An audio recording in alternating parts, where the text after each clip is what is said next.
It would be super interesting to analyze what Western media coverage was like about South African apartheid when it was happening. I think we'll do that research on my own, but it would be interesting to see your comments. I have done it. I have looked into it.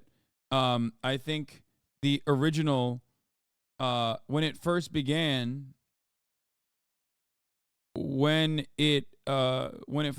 was South Africa was a anti-communist safe haven that collaborated with Israel and collaborated with America, which is why South Africa had to exist in the way that it did. If you want to know, here, I mean, we can look at this. This is a town hall interview with Nelson Mandela, who is just fresh out of prison at this point, okay? After being asked 2 times while he's in prison, where the South African government says to Nelson Mandela, if you denounce violence and the violent acts that your supporters are engaging in, and if you say you're going to put an end to it, and you denounce communism, Marxism, socialism, then we'll let you out of prison. 2 times. He said no, twice, until they had to release him. He was in prison for what, since 67 at this point, or 65? Yeah, a little bit. Give me the time codes. The police are still killing our people, as they've done over the years. Vigilante groups are openly arming themselves for the specific purpose of attacking progressive groups and progressive leaders. If Israel's sanctioning gets less money from the military, wouldn't the Arab nations move in to flatten it? I feel like South Africa didn't have that problem, no? Asking in good faith. Yeah, dude, totally. All of those surrounding nations would just go in and flatten Israel. No, this is a paranoid delusion that you can only maintain if you are completely oblivious to the relationship with neighboring nations, okay, that the United States of America has. It's fear-mongering. They already tried it at a time when Israel wasn't as strong, and they fucking failed. Israel also has nukes. It's ridiculous to think that a nuclear-armed state that has gotten $264 billion in aid from the United States of America since like 1967, okay, that and much of that aid is actually in the last like couple of decades, for the record, where the biggest Israel hater American president of all time, Barack Obama, gave on his way out $38 billion in aid to Israel for 10 years. If you think that country is going to get flattened by, what, Jordan, you're out of your fucking mind. The amount of influence that Israel has over the surrounding regions should be proven to you simply by looking at the situation on the Gaza-Egypt checkpoint. Ridiculous. Right wing is also arming itself openly. And before you say, imagine if they had someone like Nelson Mandela speaking for the Palestinians. Yeah, Israel saw a successful anti-apartheid movement and effectively neutered the Nelson Mandelas of Palestine. Okay? Instead of imprisoning them foolishly, they just killed them.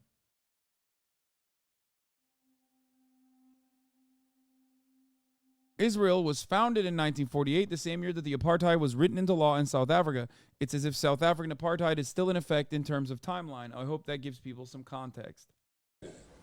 And they say they are doing so for the purpose of destroying the ANC. I agree with you on almost every single point, although I believe there's a fine line between fighting against the oppressor and justifying the violence that I can't get over. Maybe you can explain this a bit. You do not need to justify violence, okay? Violence is a constant regardless. If your goal is to stop violence, you have to look at the root cause of said violence. And you have to starve that out. You have to end it.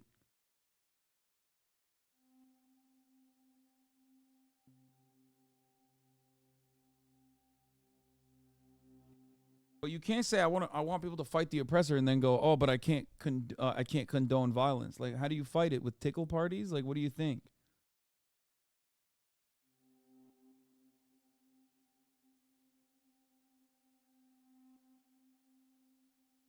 calling for some of us to be hanged, why would you think that we should now relax our strategies? What has happened? Let's move on to the next question. Amanta. My name is Gloria Toot. I was born here in Harlem. I'm a lawyer. I've lived here all my life. I'm also on the board of directors of the African Educational Foundation that's raising money to train the people of Africa for industry. I am concerned about the future economy of South Africa. I am concerned when I look at the newer countries that gained their freedom, so hard fought, indeed did not demonstrate sound fiscal policy. Illiteracy is still quite large, and hunger. What can assure me as a human being and a concerned African American that the ANC will indeed have a fiscal solvent policy that will continue the use of the resources of South Africa in a meaningful way? Or should I put it more succinctly, will your economy be based on the Marxist system, socialism? I love that. I think one of the biggest L's in South Africa, in my opinion, was that it wasn't based on a socialist structure, for the record. That's why South Africa is in the situation that it's in right now. Ironically, it was supposed to be, and then that project never actually came to fruition. Very sad reality, as a matter of fact. Much like the failed Reconstruction Project, South Africa, in a post-apartheid state, still maintained the same racial hierarchies, not to the same codified structure, not to a T. However, the viable land and all of the wealth is still trapped in the 10% minority white population.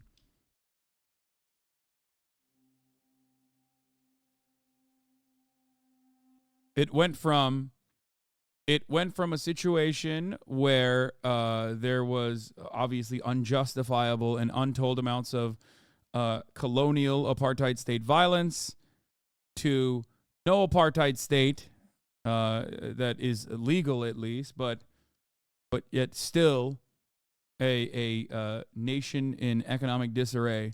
The Mandela government, one of the deputy presidents was F.W. de Klerk, the MP MP president from the apartheid structure. It's fucking insane. Yeah, because you always have to make concessions. You have to make, if you are engaging in any act of emancipation as a black person, or as any colonized peoples in general, you have to make concessions to your oppressors at the end of that every single time. Or capitalism, or both. I knew that was the question you wanted to ask.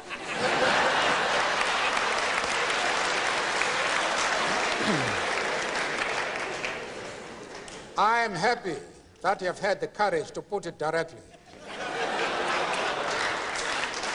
Someone in the chat said that she's like a Heritage Foundation plant or something. Gloria Toot is a property developer who started an offshoot of the Heritage Foundation. For context on who they're asking. Yeah, of course. We are not concerned with models. We are not concerned with labels. We are practical men and women whose solutions are dictated by the actual conditions existing in our country. As somebody has said, we do not care whether the cat is black or white, as long as it can catch mice.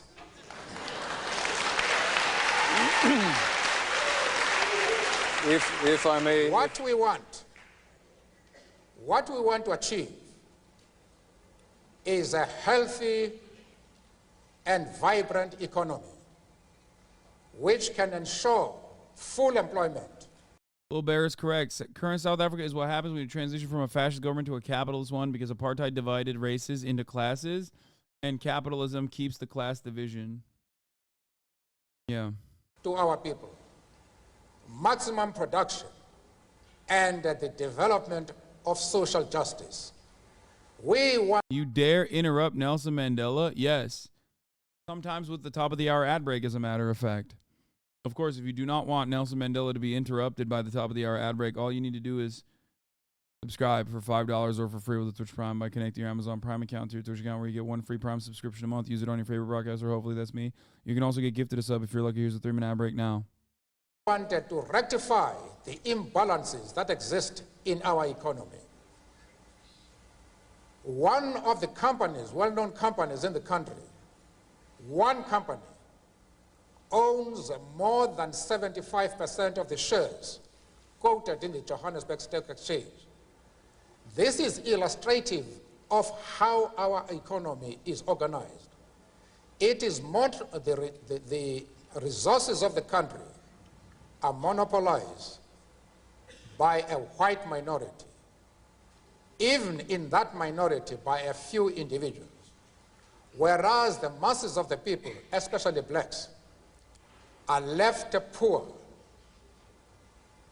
ridden with disease, illiteracy, without educational facilities. We wanted to develop an economy which will put an end to that, and will leave to other people to put a label if they so wish. Mr. Mandela, forgive me. We have to take a short break. We'll be back in just a moment. Thank you. Thank you.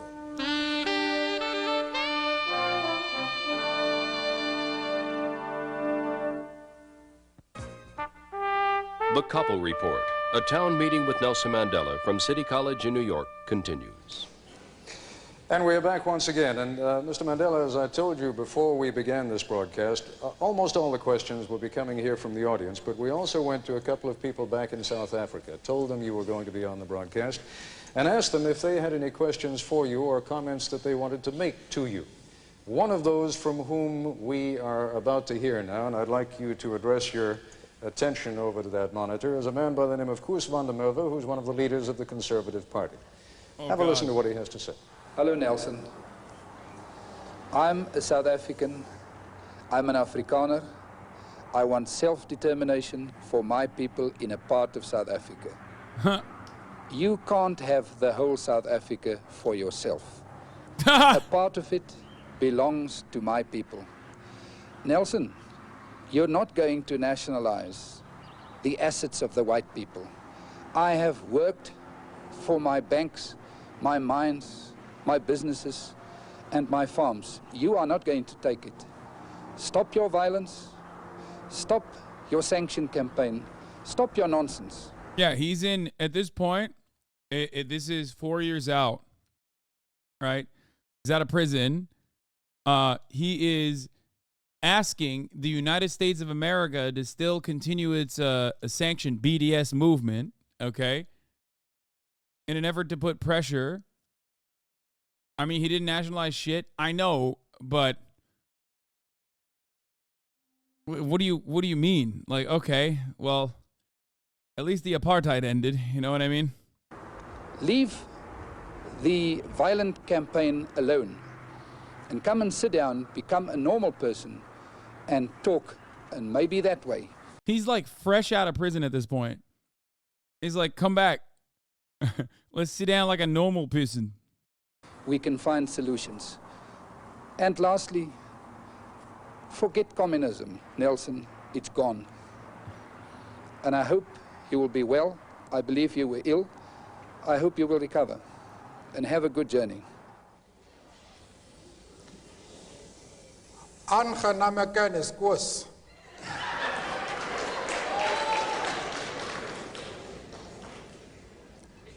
Ek hoop van harte dat eendag ek die geleentheid sal kry om met u te gesels. What did he say, little bear? Oh, he would translate?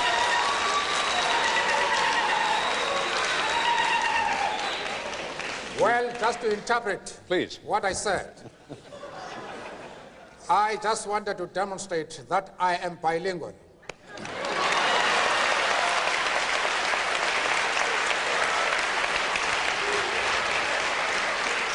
You said, I wish one day I will have the opportunity to chat with you.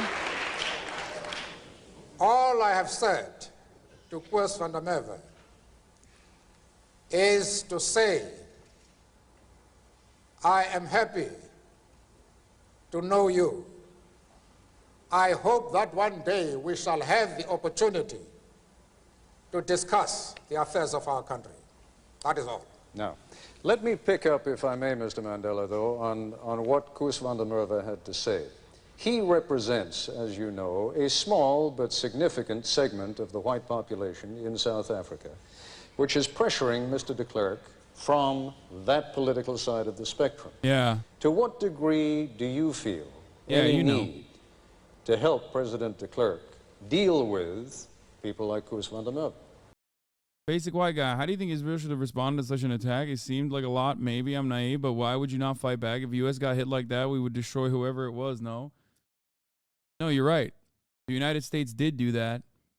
We live in the rubbles of that world. We live in the destroyed world that the United States destroyed. It happened after 9/11. Now, of course, I have said time and time again that the United States, if it did nothing after 9/11, the world would be an infinitely better place than if the United States followed through with what it did. Okay? The actions that America engaged in, both globally and also internally in its own domestic affairs, ruined this country even further, accelerated the pace towards fascism, and destabilized the entire world. There are many parallels between Israel and its actions that it's engaging in right now, and America and the actions that it engaged in after 9/11. And it seems to me like a lot of people have not learned the lessons of America's reaction to 9/11 and are now hailing it as though it was a positive thing that happened in the world.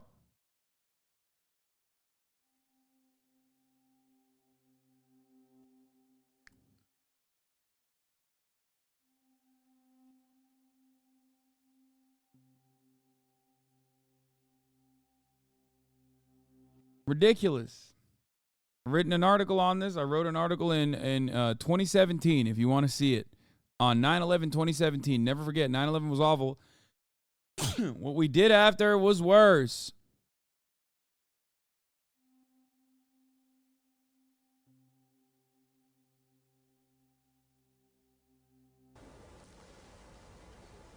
Mr. de Klerk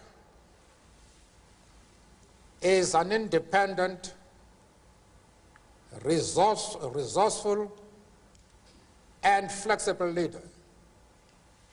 He is able on his own to deal with the right wing.